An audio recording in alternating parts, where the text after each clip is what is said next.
Every morning, I secretly fed a quiet, hungry boy. "You're wasting food," my boss snapped. Then one day, black SUVs surrounded the diner. A colonel walked in and asked for me. "That boy's father was one of my men," he said. "His final letter was about you." 4 black SUVs pulled into the parking lot of Mike's Diner at exactly 10:47 a.m. on a Tuesday. Government plates, tinted windows.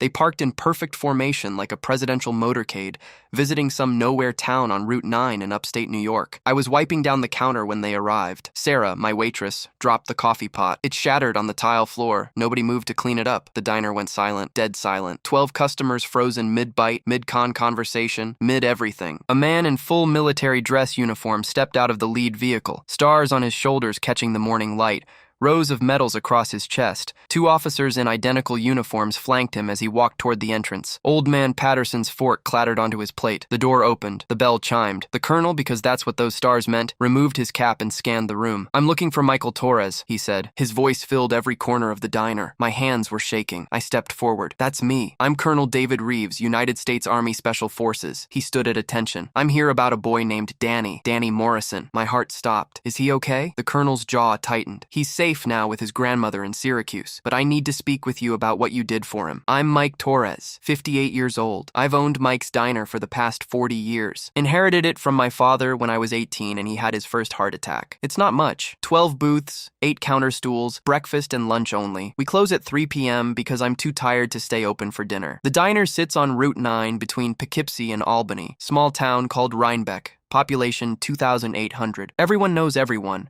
and everyone knows everyone's business. 6 weeks ago, the kid had shown up for the first time. 10 years old, maybe 11. Torn jacket that was too thin for October weather.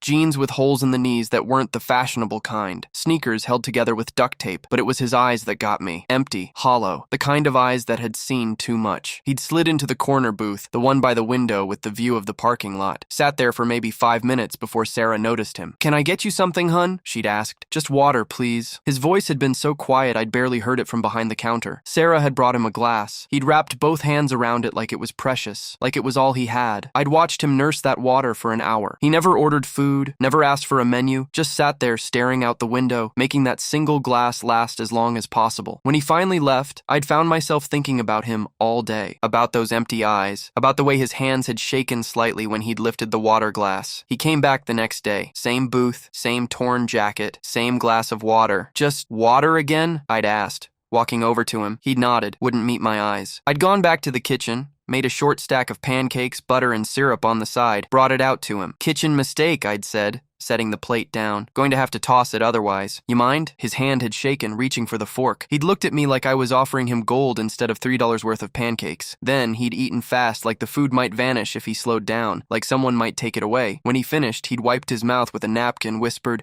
"Thank you," and left. That became our routine. Every morning at 7:00 a.m., he'd arrive, slide into the corner booth, order water. I'd make a kitchen mistake. Pancakes one day, French toast the next, eggs and bacon after that. He'd eat everything, never left a crumb. Then he'd thank me quietly and disappear. We never talked about it, never acknowledged what was really happening. I was feeding a starving child, and we both pretended it was an accident. Sarah noticed on his 5th visit. She'd cornered me in the kitchen while I was making his eggs. "Mike, you're losing money on that kid. It's fine. It's not fine. That's the 3rd kitchen mistake this week. We both know you're doing it on purpose. So he's scamming you. He probably has parents waiting in a car outside. They're teaching him to beg for free food. He's 10 years old, Sarah. He's a con artist in training." She'd crossed her arms. "You're too soft. This is a business, not a charity. I can afford a few pancakes. It's not about affording it. It's about being taken advantage of. This kid sees you coming a mile away." I'd plated the eggs, then let him see me coming. Sarah had rolled her eyes. "Your funeral." Word spread fast in a small town. By the end of the first week, the regular customers had noticed, started commenting. "Feeding strays now." Old man Patterson had sneered from his counter stool on day 8. He came in every morning at 6:30 a.m., ordered the same thing. 2 eggs over easy, bacon, white toast, and complained about everything. "That's how you go broke, Mike." "I'm doing fine, Patterson." Back in my day, kids earned their meals. Another regular, Bob Chen, had chimed in from booth 3. "You're teaching him to be lazy, teaching him the world owes him something. Maybe I'm teaching him the world isn't entirely cruel." I'd said, "You're a sucker." Patterson had laughed. "Kids playing you like a fiddle." I'd ignored him, kept feeding the boy. Then Linda Chen, Bob's wife, the town gossip, ran the local Facebook group, Rhinebeck Community Updates, made it worse. She'd started taking photos, sneaky ones from her booth, me bringing the kid food,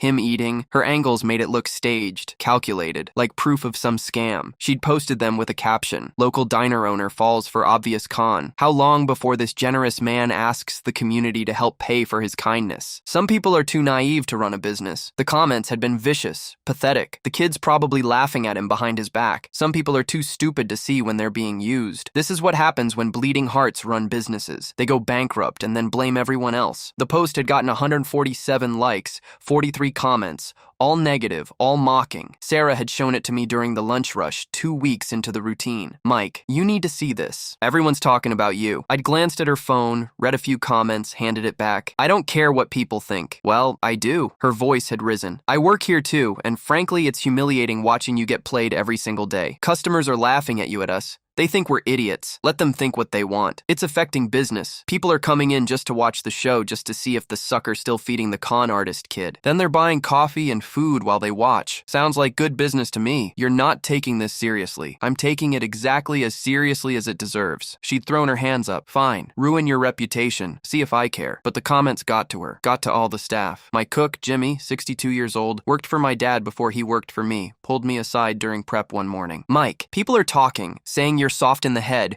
that you're being conned by a kid who's probably part of some organized begging ring. Jimmy, I've known you 40 years. Do you think I'm stupid? No, but I think you're too kind for your own good. And in this world, that's dangerous." The mockery continued. Escalated. Patterson started a running commentary every morning. "There's your little friend. Let me guess. Another kitchen mistake. How convenient. You must have the most incompetent cook in New York." Bob Chen joined in. "I give it 2 more weeks before the kid asks for cash directly. That's how these scams work. They build trust, then go for the big ask." Linda posted updates, photos of the kid arriving, photos of me bringing him food, each post with a new sarcastic caption. Day 12, still falling for it. Day 15, wonder how much free food has been given away. Someone should audit this place. Day 20, at what point does charity become stupidity? The comments kept coming. The mockery kept building. Sarah confronted me again on day 23. It was a Friday afternoon. Slow day. The kid had come and gone. I was cleaning the grill. "Mike, I'm serious. This has to stop. My friends are texting me asking if you're okay,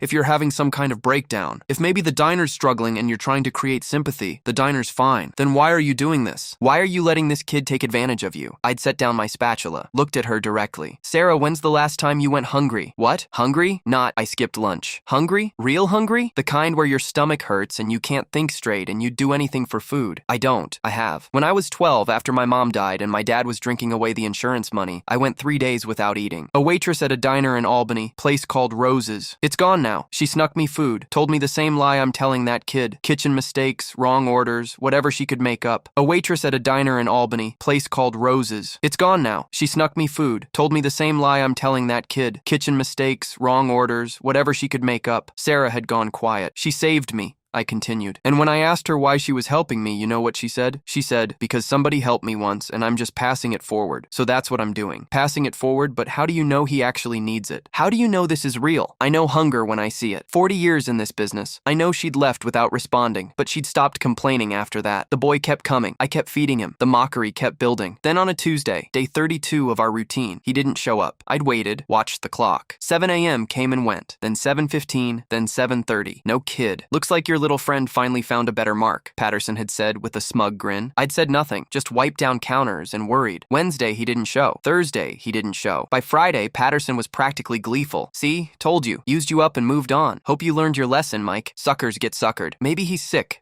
I'd said. "Or maybe he found someone else to con, someone with even less sense than you." Sarah had tried to be diplomatic. "Mike, I'm sure he's fine. Kids move. Families relocate. It happens." But I couldn't shake the feeling that something was wrong. Sunday came. No kid. Monday, no kid. Tuesday morning, 2 weeks after he disappeared, the black SUVs arrived. Colonel Reeves stood in my diner, cap under his arm, metals gleaming, eyes serious. "Mr. Torres, what I'm about to tell you is part classified, part personal, but you deserve to know the truth about Danny Morrison." The diner was silent. Every customer, every staff member watching. Di's father was Master Sergeant Ryan Morrison, Green Beret, served under my command for 8 years. One of the best soldiers I've ever had the privilege to lead. Patterson's coffee cup was frozen halfway to his mouth. 6 months ago, Sergeant Morrison deployed to Syria, classified operation. He left his wife and son here in Rhinebeck. They'd just moved to the area for a fresh start after his previous deployment. The colonel's voice was steady, but I could hear the emotion underneath. What Sergeant Morrison didn't know, what none of us knew, was that 3 weeks into his deployment, his wife abandoned Danny, just left, took the car, cleaned out their bank account, and disappeared. Danny was 10 years old, alone in their rental house. Sarah's hand flew to her mouth. The boy was too scared to tell anyone. Thought if he called the authorities, they'd send him to foster care. Thought if he told his school, they'd take him away from the town where his dad would come back to find him,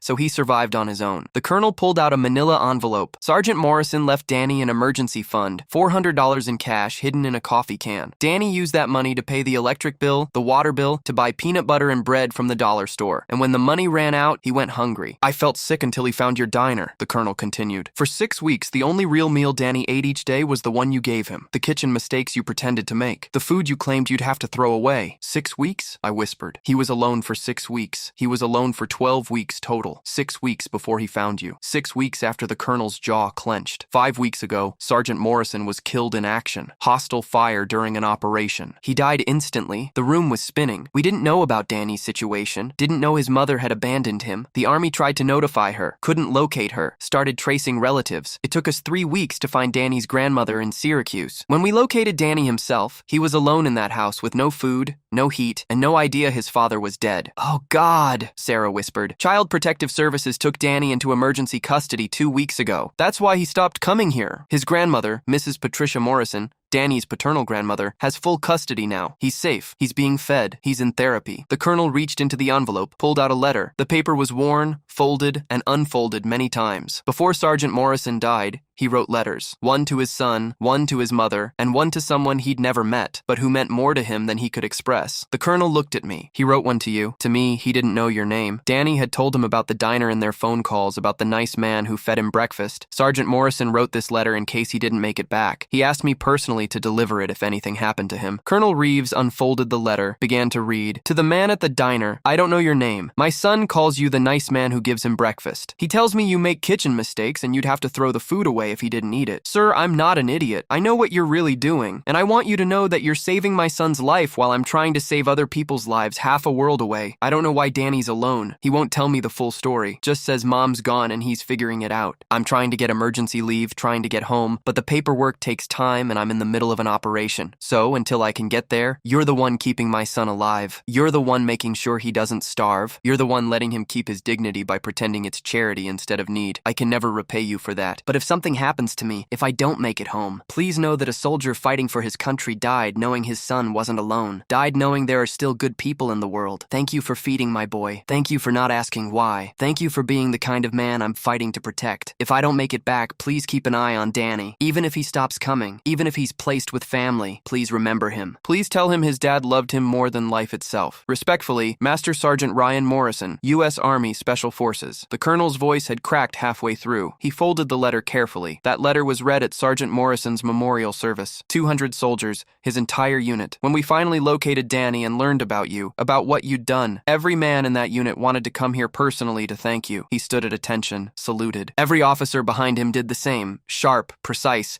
holding the salute. On behalf of the United States Army and the brothers of Master Sergeant Ryan Morrison, thank you for taking care of one of our own. I stood there, throat tight, unable to speak, tears running down my face. The colonel lowered his salute, reached into the envelope again, pulled out a folded American flag from Danny. He wanted you to have this. It's the flag from his father's coffin. He says the pancakes you gave him kept him alive. Says his dad would want you to have this. He placed the flag on the counter in front of me. The weight of it, the meaning of it. I couldn't speak, couldn't move. The colonel turned to address the diner. His voice went cold. Sharp, military. I understand some of you mocked this man for his kindness, called him stupid for feeding a hungry child, posted about him on social media, made him a joke in your community. Patterson had gone white, actually white. Linda Chen was staring at the floor, tears streaming down her face. Sarah looked like she wanted to disappear. Sergeant Morrison died defending your freedom, the colonel continued. Died defending people like you. And while he was bleeding out in the Syrian desert, while his life was ending, this man made sure his son didn't starve, made sure his son had one person who cared whether he lived or died. The silence was suffocating. Remember that. The next time you mistake compassion for weakness, the next time you mock someone for showing basic human decency, remember that while you were sitting in your comfortable homes posting cruel comments on Facebook, a 10-year-old boy was surviving alone because his mother abandoned him. And one man in this entire town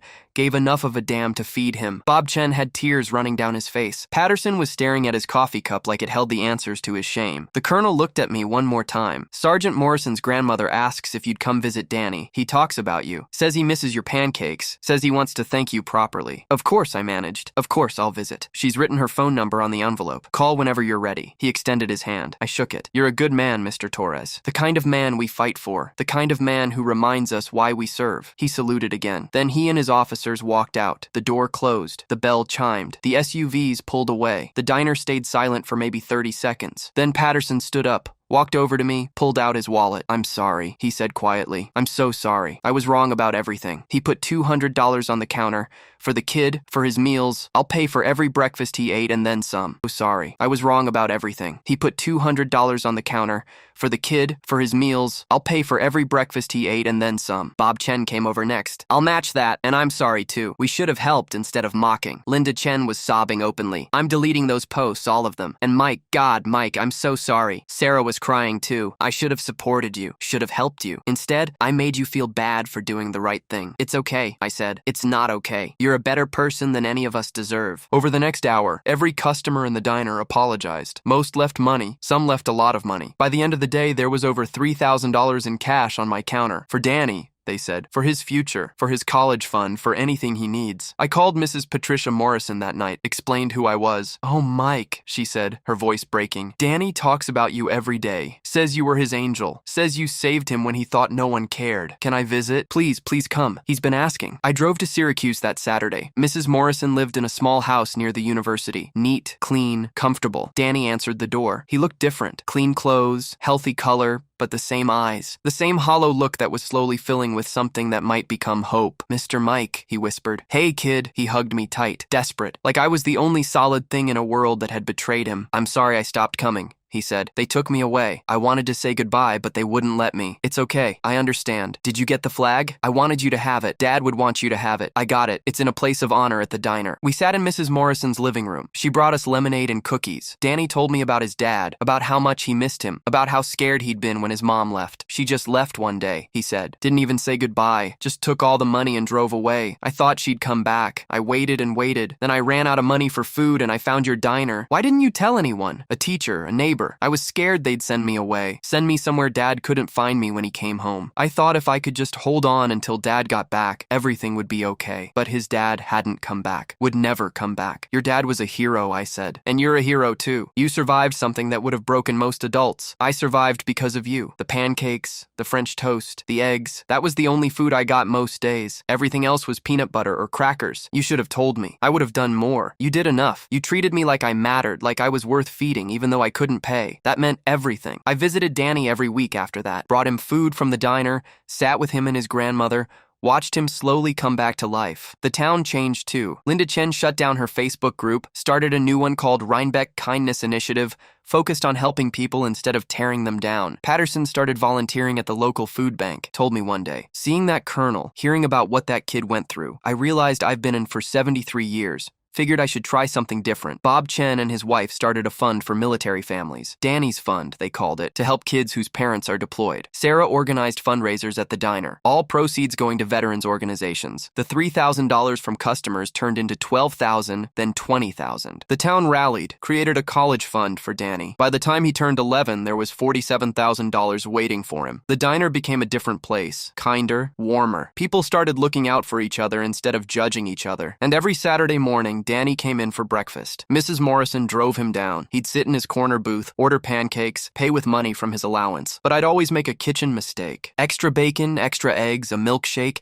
I forgot someone ordered. He'd smile every time. Understood the game. Understood that some kindness doesn't need acknowledgement. 1 year after the SUVs arrived, Colonel Reeves came back alone, this time in civilian clothes. Mr. Torres, I wanted to update you. Danny's doing well. On a roll at his new school, joined the Boy Scouts. Talks about joining the Army someday. following his father's footsteps. He's a good kid because of you. You gave him something to hold on to when everything else fell apart. You showed him the world isn't entirely cruel. I just fed him pancakes. You did more than that. You saw him. You treated him with dignity. You didn't make him beg or prove he was deserving. You just fed him because he was hungry. That's humanity. That's what we fight for. The colonel pulled out a medal. Bronze, small, official looking. This is a civilian combination for extraordinary service to a military family. Sergeant Morrison's unit approved it. The Army approved it. You'll never wear it on a uniform, but you earned it more than most soldiers earn theirs. He pinned it to my shirt. Thank you for being the kind of man who makes this country worth defending. He left. I stood behind my counter holding a military commendation and a folded flag and the gratitude of a soldier who died thinking his son was safe because one person had cared. Patterson was sitting at his usual spot. You know what the difference is between you and everyone else. Mike, what's that? We all saw a kid asking for free food. You saw a child who needed help. The rest of us saw a potential scam. You saw a human being. And that's why you're better than all of us combined. I'm not better. I just remember being hungry once. Then maybe we all need to remember something. Need to remember what it's like to need help, to be vulnerable, to pray someone sees us as worth saving. He left 2 20s on the counter for the next kid who needs it, because there's always going to be another kid who needs it. I'm writing this 5 years after those black SUVs pulled into my parking lot. Danny's 15 now, tall, confident, nothing like the hollow-eyed kid who sat in my corner booth nursing a glass of water. He still comes in every Saturday, still orders pancakes, still gets my kitchen mistakes. Mrs. Morrison says he's decided. After high school, he's joining the Army, following his father. Part of me wants to talk him out of it, tell him there are safer choices, easier paths, but I remember Sergeant Morrison's letter. Remember the pride in that colonel's voice. Remember that some people are called to serve something bigger than themselves. Danny will make a good soldier because he learned early that the world can be cruel, but he also learned that it can be kind, that sometimes one person caring is enough to change everything. The flag from Sergeant Morrison's coffin hangs on the wall behind my counter. Next to it, the medal and a photo. Danny and me taken last year. Him in his Boy Scout uniform. Me in my diner apron. Both of us smiling. People ask me all the time, do you regret it? All that criticism, all that mockery? No, not for a second. Because the people who mocked my kindness were just advertising their own emptiness. They were showing me who they were. And when the truth came out, when that colonel walked through my door and revealed what was really happening, they learned something about themselves they'd been avoiding. That compassion isn't weakness.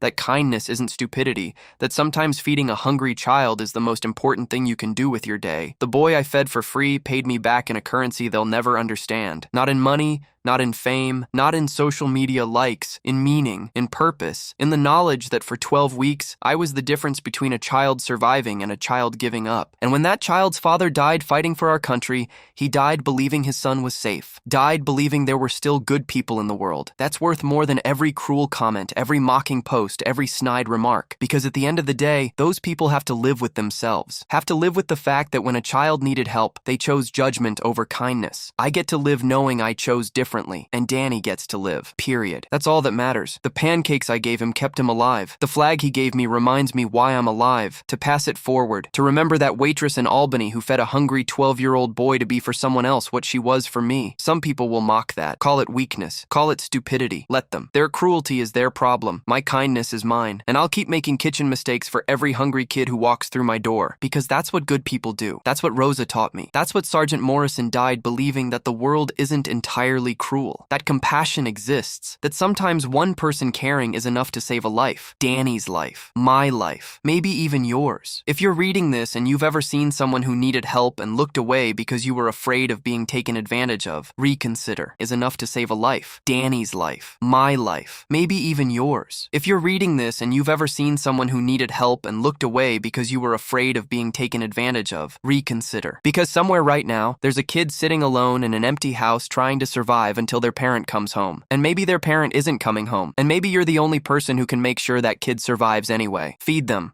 Help them. See them as human beings instead of potential scams. Be the kitchen mistake that saves a life.